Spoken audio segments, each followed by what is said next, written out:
Hello, folks. Welcome to the Manly Pinterest Tip Show. I'm Jeff C., and you're not. Today's show is sponsored by mypinterestbootcamp.com. Cynthia Sanchez from Oso Pinteresting and we've teamed up, and we're doing an in-depth 5-hour training on Pinterest on April 18th. If you want to take your Pinterest account to the next level, make sure you go to mypinterestbootcamp.com for more information and to reserve your spot in this training today. Now, today, I'm so excited because we have another person I met in real life at Social Media Marketing World, and I really enjoyed getting to know him better, Ian Anderson Gray. Now, Ian runs a social media blog called Seriously Social, and he's a web developer and digital marketing consultant. He is a co-founder of Select Performers Internet Solutions, a family-run web and digital marketing agency based in the northwest of England. He has a passion for turning the technobabble of the web, social media, and technology into plain English. And English it is. As well as being a geek, husband, and dad to 2 rather lively children, Ian is also a professional singer and lives in Manchester, United Kingdom. Ian, thanks so much, man, for being here today. Oh, it's a pleasure, Jeff. It's really good to be here. I can't actually believe I'm talking to you in your man cave. That's right. Exactly right. We appreciate everybody who came by and is stopping by live. If you have any questions during their show, make sure you ask them in the comments, and we'll try to get to them during the show, and we'll answer them the best we can. Now, Ian, I didn't have a chance to ask you when we were hanging out at Social Media Marketing World, but how did you get the blend, and how did it happen that you're a professional singer as well as this social media superstar? What's the story behind that? Yes, it's kind of an odd combination, and I find when people ask me what I do, I kind of have to think about it a bit. Do I say I'm a musician or a singer, or do I say I'm a web developer or a marketer? But I think that's becoming more and more common these days. You know, more of us we do lots of different things. So my background, I've always been a bit of a geek, always been interested in computers and technology, but it was about I basically played the cello and I sang at school. And when I got to the end of school, I was kind of thinking, what do I do with my life? Right. And I kind of ended up just doing what I loved doing, which was music. So I went to university, did music, and realized I liked singing. So I went to music college to train to be a professional singer, and I really enjoyed doing that. It was great. When I left music college, I was doing a lot of singing professionally, but it's very difficult to make a living, you know, from that, particularly because I trained as a classical singer, so it's even more difficult. Right. So about the time I went to university, the World Wide Web really started to be a big thing. It was about 1994, and I started dabbling with websites. And by the end of university, I thought, I quite enjoy doing this. Started building websites for my friends and colleagues. And my dad was also thinking about, he was retiring from his other job. So we decided to form a business and started building websites. We did them kind of for free to begin with, and started building that up, particularly building websites for musicians. And then we quickly realized musicians don't have any money. So Right. If we were going to make a business out of this, we needed to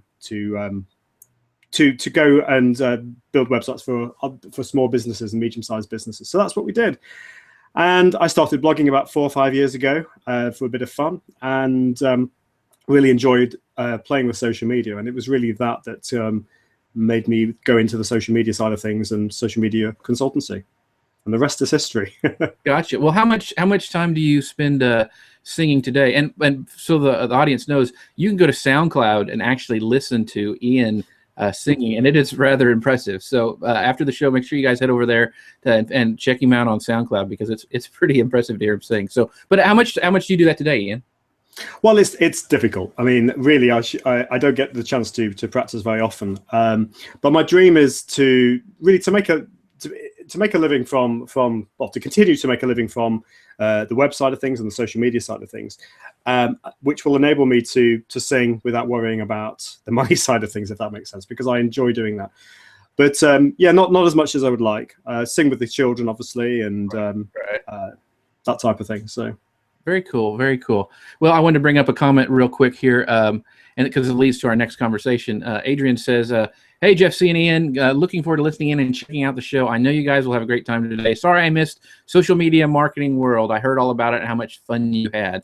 And we did have some fun. I got to spend quite a bit of time with Ian, pretty much from the first night with the opening kind of mixer, and then even going to the aircraft carrier, and just throughout the conference, we'd run each other and sit and have dinner or whatever. And so it was a great time. So I asked Doreen some of these questions about Social Media Marketing World last week, but I'm really interested into your take. Because it was such a great event for me, and I really think it helped others growing their business. What were your kind of overall thoughts of the event? I mean, you had even more of expense because you came over from England. What are your thoughts on going to a big networking thing like that? Well, it was a tough decision in many ways. I kept on thinking about reasons why it wasn't a good idea to go. I kept on thinking about the money and how far it was away, and also I wasn't really sure what I was going to get out of it.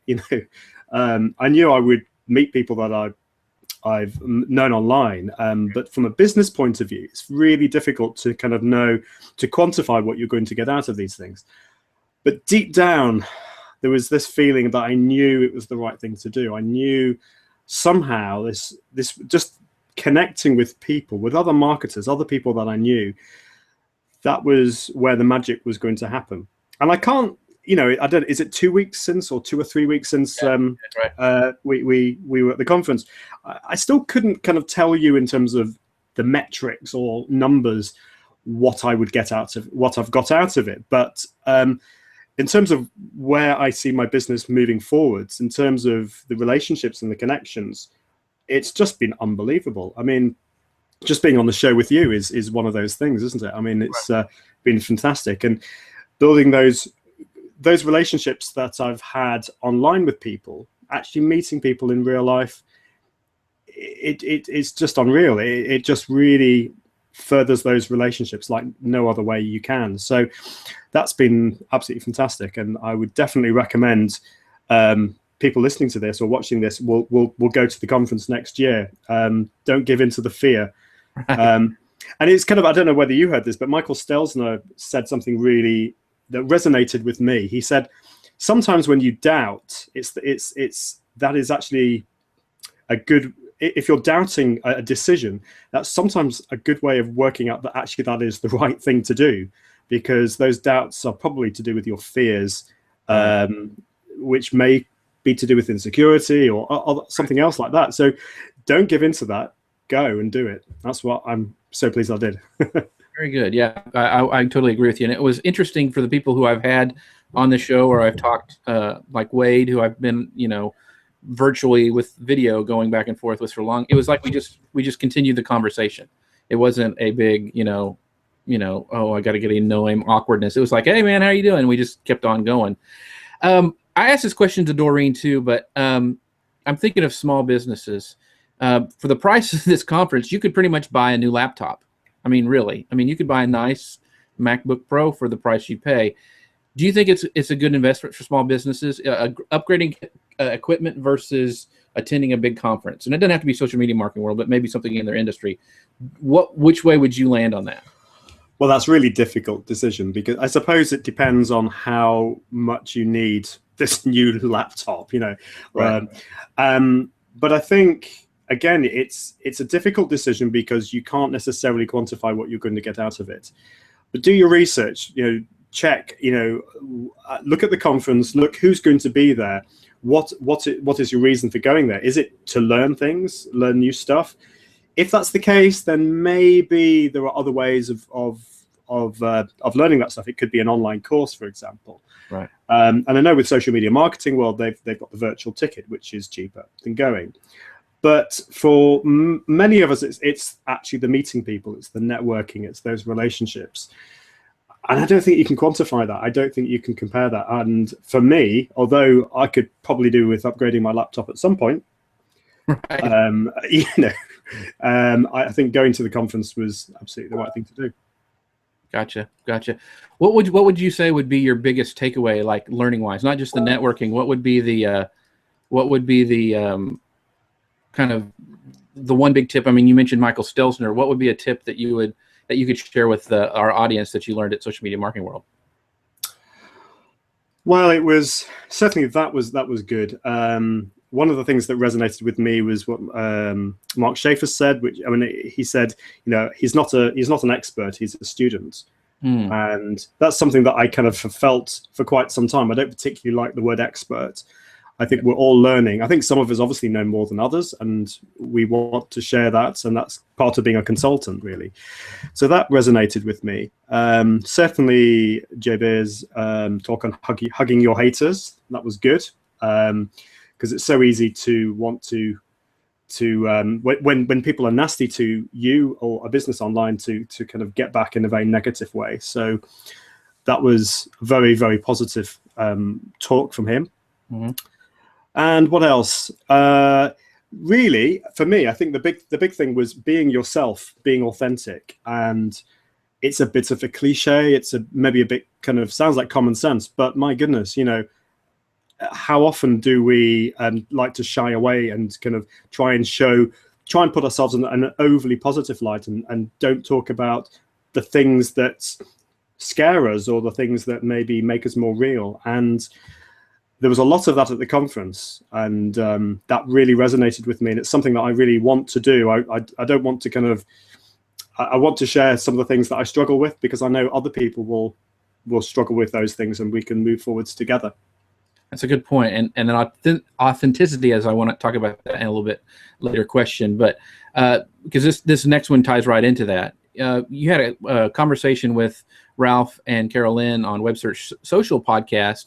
And, there's a big debate versus, you got curating content, creating content, or even regurgitating content, and Guy Kawasaki was on a panel that we saw with a bunch of other people, and he touched on it in Social Media Marketing World. And to me, Pinterest is a lot of curating. I mean, that's what repins are. It's almost you're curating content, or you're finding stuff and you're putting it in boards. So what are your thoughts on curating versus creating? Should we stop curating so much and really focus on that, great content or that we create ourselves, or where do you kind of land in that? Oh, well, I wouldn't say curating is always bad. I think it can be a good strategy for your business. I mean, but it depends on how you define curating, really. I mean, I'm a big fan of Triber, which is this platform where you can, for those who don't know, it's a way where you join with other people, maybe in your area of business, and together you share each other's content to extend the reach and to bring your content to a wider audience. It's that kind of thing. You could say that's kind of curating. I don't think Triber would see it that way, but it kind of is. And in a way, I would say Pinterest is not too dissimilar to that. Particularly in group boards, where you are connecting with maybe like-minded people, and you're kind of adding pins to the board, and you're kind of building it up that way. I think, to give you an example where I feel for me curating wasn't a good idea. I dabbled with a podcast about a couple of years ago. It was called Seriously Social News, and I ended up giving it up because of the amount of time that I had to put into it. It was taking me effectively a day to produce this. So it was a weekly show where I was effectively, talking about the news and social media and technology. It took a long time to research it. I had to write a script. I had to read it. I had to then put a blog post together. And to be honest, the news was, I mean, after that week, it was all kind of old news. So that wasn't working well for me as a business. And so I suppose, I'm kind of rambling here, but in answer to your question, I think it depends on what you're wanting to achieve as a business. And I think curating can be good if you've looked at it and you researched it. But for me, in that circumstance, it was absolutely not a good idea. Great. So what I'm hearing you say is that you need to see what your in-term goals are and what you're wanting to do. So, I mean, for me, Twitter, I broadcast stuff all the time. I mean, even for this podcast, I have countdowns like yesterday to early this morning, an hour, 30 minutes before and 5 minutes before. And, some people would think that's maybe too much or whatever. But to me, Twitter is broadcasting. I'm trying to provide my audience, who I know are following me, value. And so I share stuff about social media. I share stuff from Peg and Rebecca and you, and I'm on Triber as well. So the stuff with Ralph gets shared there too. So I think I'm trying to add value to my audience. And I think that's the big thing people need to realize, and not just to just throw junk out there, but really trying to provide, who are your followers? What are they wanting from you, and how can you provide value? And I think curating for me in that way is a good idea. Does that make sense? Yeah, no, totally. And I do well, a very similar thing to you. I really see that I've done that for years. I've come across something on the web that I want to share with my Twitter followers, and I will share that. So whether that be Triber, another technique that I use is, I'm a big fan of Feedly. So I've subscribed to a lot of blogs that I find really, really interesting and I see value in.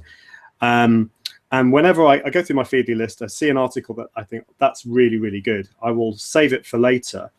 And then I use a tool called IFT, or IFTTT, whatever you want to call it, which will then automatically add that onto my Buffer. So Buffer's a tool that schedules to Twitter. So I'm kind of automating it, but not, it's kind of semi-automated in the sense that I'm choosing what I want to share. It's not just automated finding stuff. So I will find something that I want to share, and then I will save it for later, and then it will get added to Buffer, which will then tweet it out at a time during the week. Right. That works well for me. Yeah, and you're not just randomly sharing stuff. You're sharing stuff that's, value to your audience. Here's something from Mike Alton. He says, "Hey, that's actually a great answer, Ian, because curation isn't the same and doesn't work the same for every business." So that's very true, Mike. Another question I want to ask, because you talked about the same thing in that podcast and we alluded to it before, is authenticity. I'll try to get that right. How much should we share online? That's a big question also, is, where do you draw the line? Because being authentic, I want to be real. And they talk about a lot of that in social media and marketing world, but also how real is too much? Where's the line? Yeah. Well, that's a really difficult question. And there's kind of three words that I tend to kind of are very similar. So there's transparency, there's authenticity, and there's honesty. I think honesty is that's obviously a good thing. We shouldn't be telling lies or showing kind of a side of ourselves that's completely untrue, because at the end of the day, we want to build up a loyal audience, people who trust us. Trust is so important on social media. But I think you can be authentic without sharing everything. I mean, at the end of the day, if I've had a really, really bad day, and then I go on Twitter or Facebook, and maybe if I share something of that, that's okay. But if I kind of go on about how awful and life is awful and rubbish, and maybe I'm depressed, I'm sure many of us have gone through a time of depression, and maybe certain channels aren't the best place for that, because some people will be interested in that. Some people who maybe don't know you won't be interested in that. So I think you need to think very carefully on the channel, the type of people, the people that you're sharing that with, and how you express that. So I'm all for being real, and not for saying everything's absolutely perfect all the time, but I think you need to be careful of how you word that, and to think about the people listening to what you're talking about. Right. And the cool thing too is there's a lot of things that I will share private message wise with a group or individuals that I met on social that are far away. I've shared things with Mike before, and Wade and some other people that, hey, I need help with this, or man, this client is driving me up the wall. Stuff that you can't really share online. No. But I have a place to do it. And that's a good way to still be authentic and be real and develop relationships too. The other thing I was going to talk about, authenticity in social media. And in fact, when I use this video and I strip it out of the audio out for the podcast, is I intentionally don't clean stuff up. I mean, a lot of podcasters do, and they make it super tight and it's almost unnatural. And I leave all the ums and ahs and when somebody drops out. And I've actually had people comment they like it because it's that raw. I mean, I put a bumper at the beginning and a bumper at the end, and that's it. And I think more and more companies be showing that side that they're real people too is going to be better for brands in the long run. What do you think? Yeah, I agree. I'm going to say lots of ums now, aren't I? but they're British ums, and so they sound. Oh, okay, is that okay? They're really good. Yeah, brilliant. So, yeah, I had this issue that I wanted to. I'm still wanting to relaunch a podcast, and I'm wanting to do videos more. But in my mind, I wanted to create this perfect product, this perfect video. I wanted to have a good backdrop. I wanted to have a really good video. I wanted to have perfect sound, and it was never going to happen. You know, and maybe it would after a couple of years of investment and researching it. But by that time, it would be too late. So I posted a video about 4 or 5 weeks ago now. It was done on my smartphone. My hair was a complete mess, and it was completely just off the cuff. And I did it basically to say to myself, look, you can do it. And I was sharing basically thoughts about, I can't remember now, about authenticity in social media. Right. And it proved to me that actually you don't need to necessarily have everything perfect. You know, just a smartphone, for example. I mean, if you've got a decent microphone, that helps, obviously. And we've all got stuff to share. You know, we've all got our stories to tell, and we've all got things that we know that we can share with other people. And so I think, yeah, going for it. That's the main thing. And yes, okay, if you've got the time to get rid of the ums and the ers, fine. But yeah, just be yourself. Yeah, I think that's very important. And now I wanted that you just moved right to the next topic I want to talk about, because I know you started doing those videos. Is there I mean, you said you didn't want to wait too long. Do you see video as a huge thing that if you're wanting to succeed on social media that people are going to have to start doing? Not necessarily. I think it's down to, well, in one sense, yes, I think video is going to be big, and it already is a big thing. I mean, we've got the likes of Meerkat and Periscope, you know, with the live streaming video, which is becoming going to be a massive thing. We've got Google Hangouts on Air, which is a fantastic tool.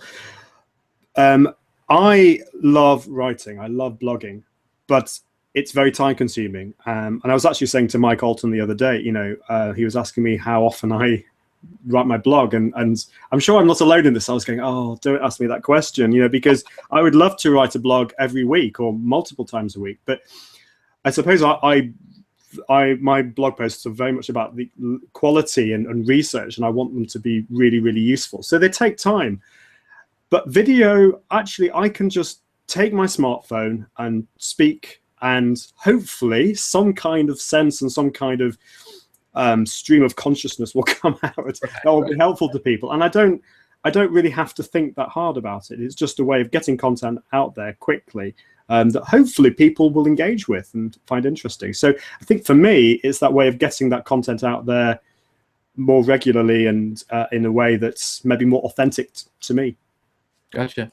What was the hardest thing for you when you started doing the video? Was it just seeing your face on camera, or getting it? Was that the most difficult thing? What was the struggle? Well, yeah, I mean, I know for many people that is a huge problem, and it has been in the past. I mean, when I trained to be a singer, we were trained we were trained in kind of performing, and we had to watch ourselves singing, and it was awful. I hated it. I thought, I don't do that, do I? I was swaying around, and I didn't like the sound of my own voice. And over the years, I suppose I've just come to terms with the fact, well, you know, at the end of the day, when none of us particularly like the sound of our own voices, none of us like the way we look, just get over it, you know, because part of that is to do with the fact that when we listen to our own voices, when we speak, like I'm speaking now, I'm not hearing it in the same way that you will, because just effectively my ears are at the side of my head and I'm hearing it just slightly differently. So it will be different. But just get over it, because actually it's not about your voice. It's not necessarily about the way you look. It's about what you're talking about and communicating with people. Very good. There's that quote, and I hope I get it right. It's from John Acuff that says that he said that 80% perfect and out in the world is better than 100% and still stuck in your head.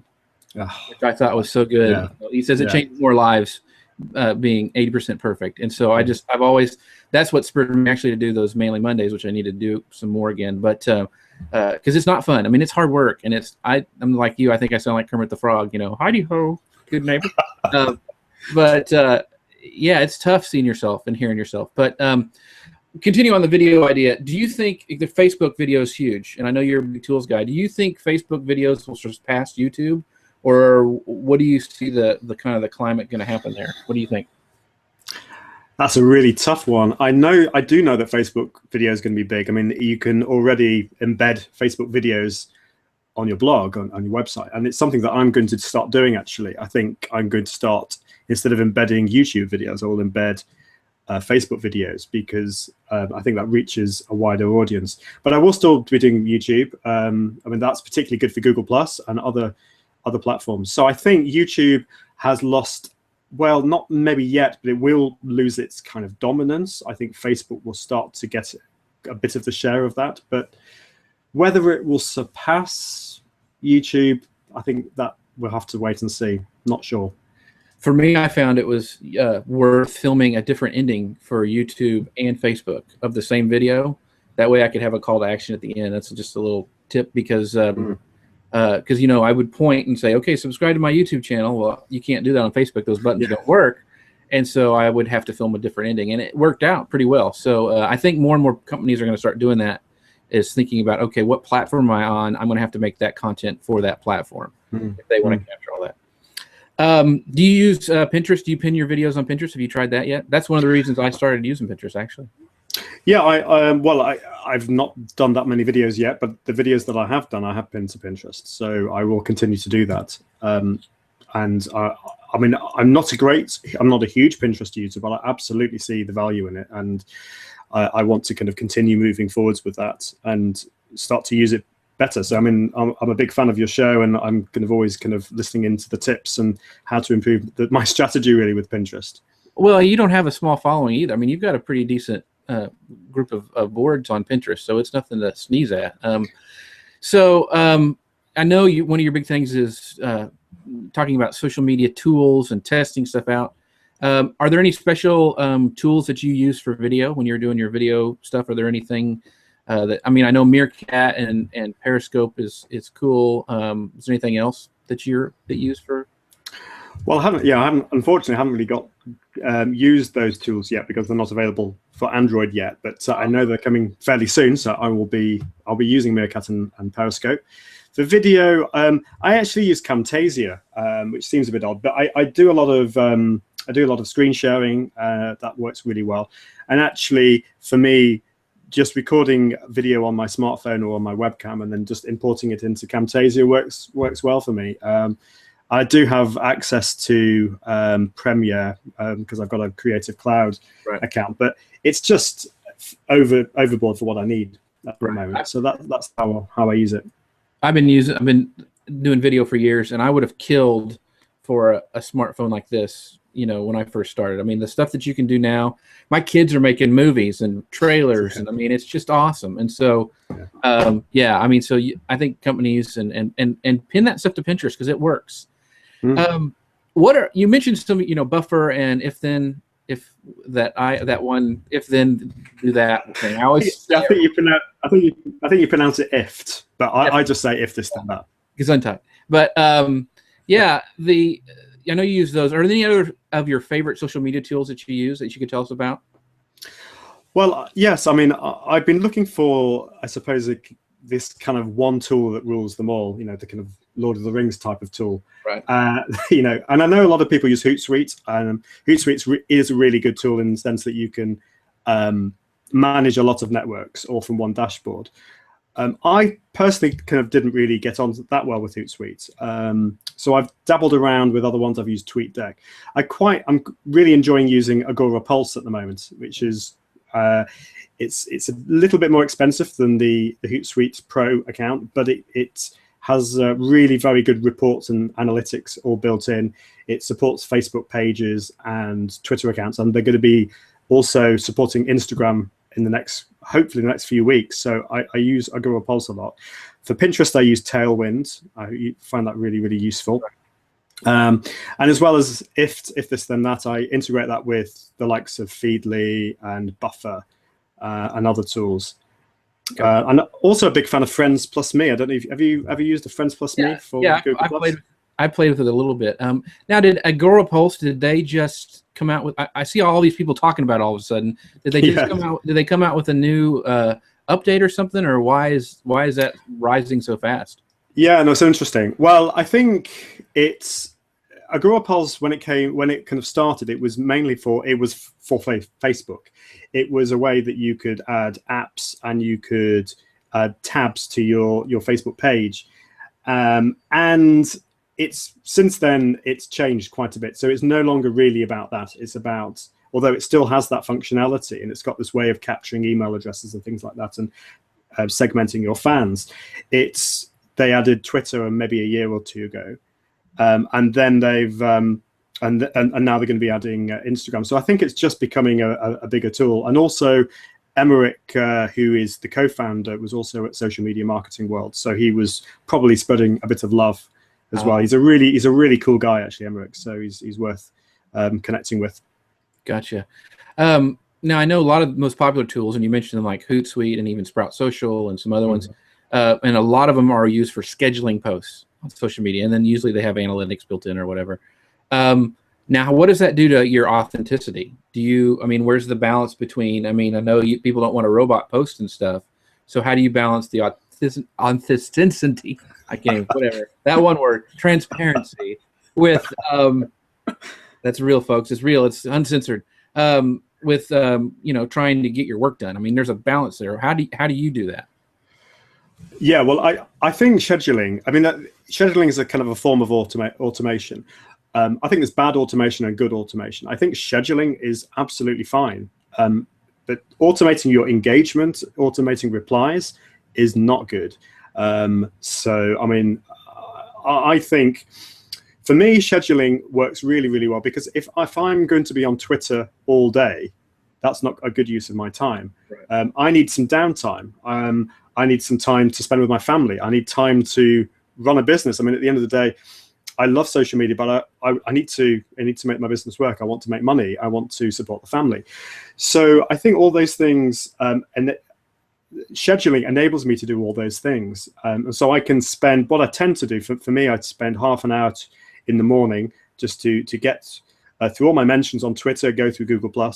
I'll then log on to those for maybe another hour or so, and then maybe go on again. So for me, I do it in those batches. Mm-hmm. So a social media tool such as Hootsuite, Sprout Social, Agorapulse is really, really useful with that, because you can then, who you've responded to, and you can do it that way. That works well for me. Gotcha. I do the same kind of thing. I even have a coffee and Triber are my two things I do in the morning. So that's kind of how sounds good. I stick with that. And there's a lot of great new Pinterest scheduling tools that are out now. And Tailwind, and you mentioned that before. That's one I use as well. It's awesome. And I think there needs to be a mix of scheduling and live stuff, at least for Pinterest, because there's even some studies out there that they say that where you fall in the smart feed can depend on how much you're actually on the platform. And so I try to mix it up where I pin organically, and then I have scheduled pins throughout the day, and then I pin again kind of organically at night because of that reason. So I think it's important to find out what is going on in a certain network. There's still arguments that people who schedule Facebook posts don't get as much engagement. I don't know how true that much is anymore. But I noticed that when I was managing some big accounts, when it would see that schedule, that little Hootsuite icon by the post, it did kind of kill engagement. So I've heard similar reports. I wish Facebook would come out and tell us either way, but it just will not go away. And I've heard reports both ways. People have said that their engagement goes right down if they're using a tool such as Hootsuite, or the other tool is Edgar, which is a really good tool. It's expensive, unfortunately, but I was on a trial for 2 or 3 months, and I absolutely loved it. It was just a really good way of scheduling. Well, first of all, putting your content into different categories and then scheduling that out and cycling through it. It was very, very good for your evergreen content. Right. But yeah, some people were complaining that their reach, particularly on Facebook, went down quite dramatically. So difficult to know. Just test. Oh, and here's a comment. And I want to, Dustin South says, I love listening to English people say schedule. So he wants to say it like you do it now. So give old Dustin a schedule for us, Ian. What do I have to go schedule or schedule? It's so funny because I was giving a training session the other day and I got completely confused about how I say that word. I'm spending too much time with Americans and I've lost. I don't know what it is. So what would you say?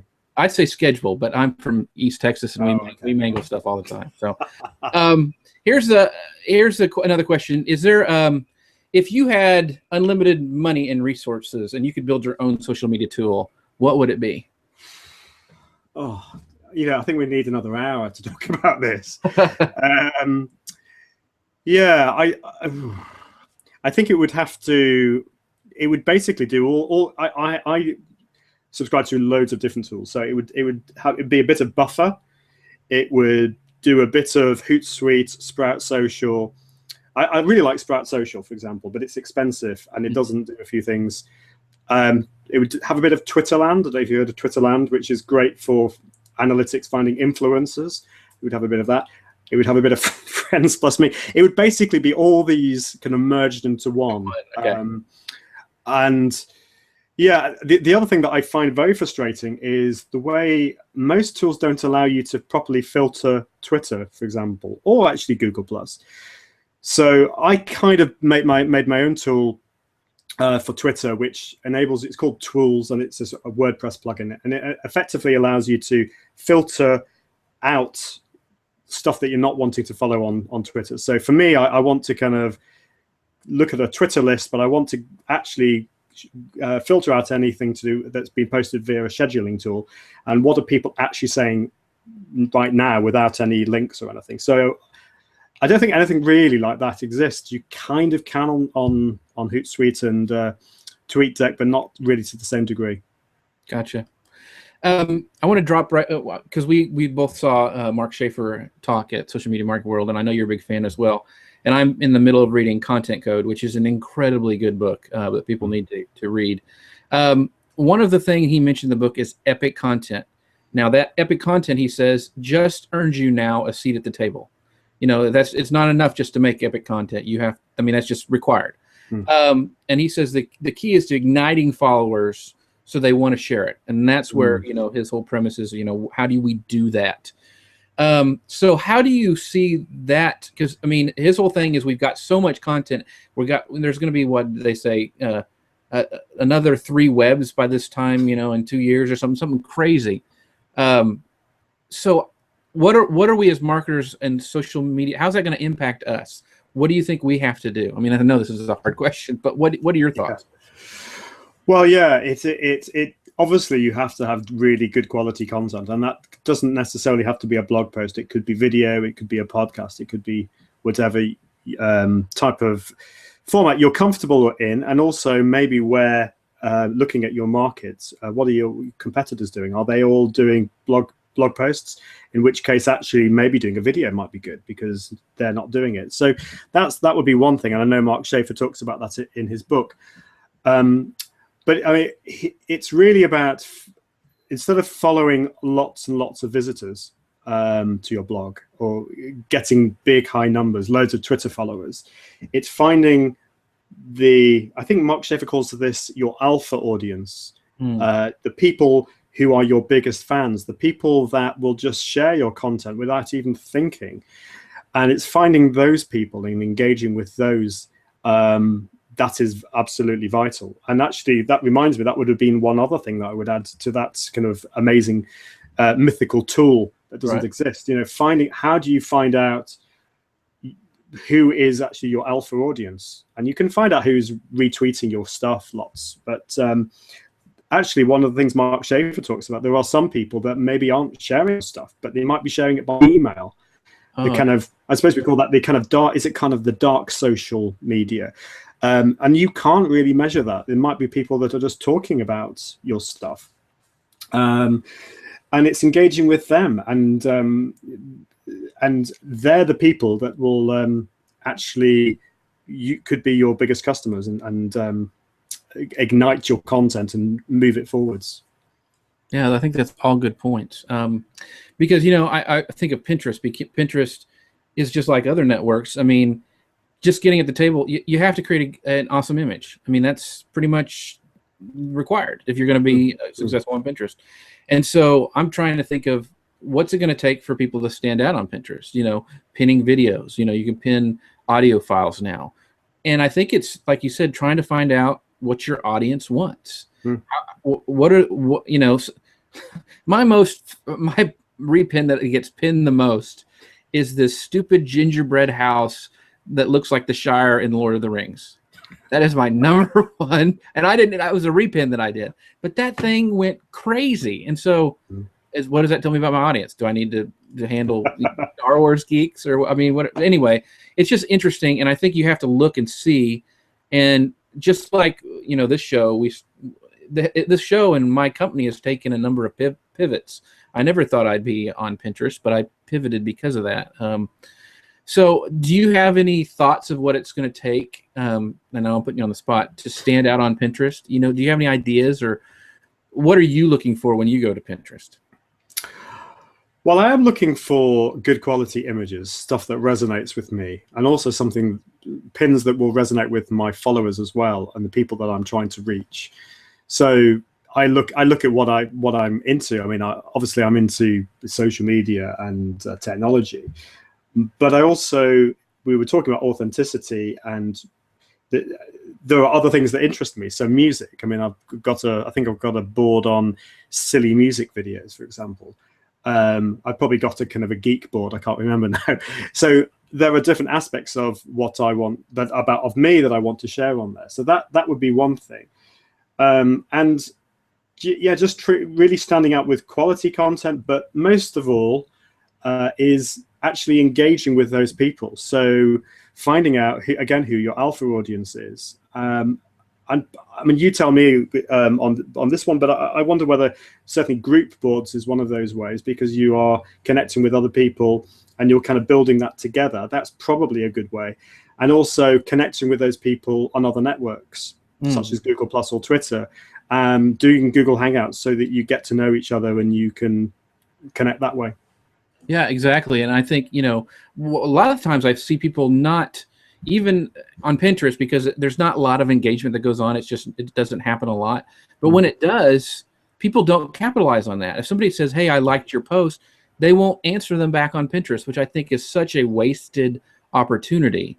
And so I encourage people to do that as well. And also, like you said, is if you find somebody on Pinterest and that you like and you have a relationship with, man, go follow them on Facebook or whatever, because that stuff happens. It's almost like what we did at Social Media Marketing World. You know, we went there and went, oh yeah, okay, I follow you there, and things happen. And so I think it's that cross-pollination between networks is very important.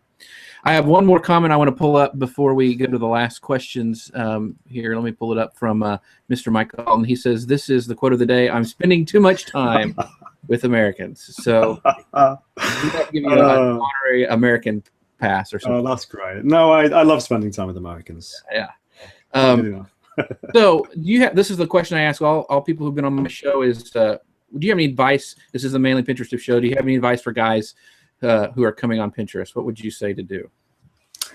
Yeah, I think, I mean, there are loads of interesting pins for men on Pinterest already. So, you know, first of all, don't worry about that. And actually, despite there being more women using that network, there are some really, really fantastic pins that will be interesting to you.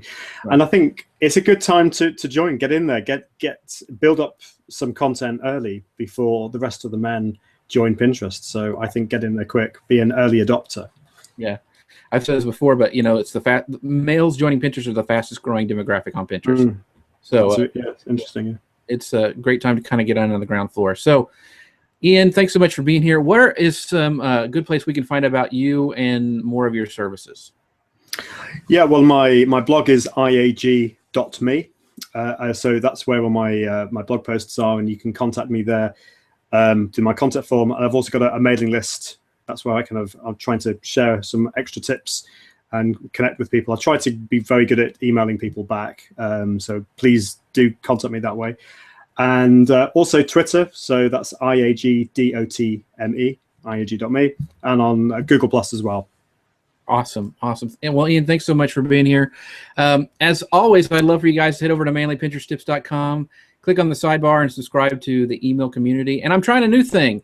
You can also now text Manly Pinterest Tips to 33444. That's Manly Pinterest Tips to 33444. That way you'll never miss one of our great guests like we had today with Ian. So because at Manly Pinterest Tips, we're always adding testosterone 1 pin at a time. See you next time, everyone. Thanks for coming by.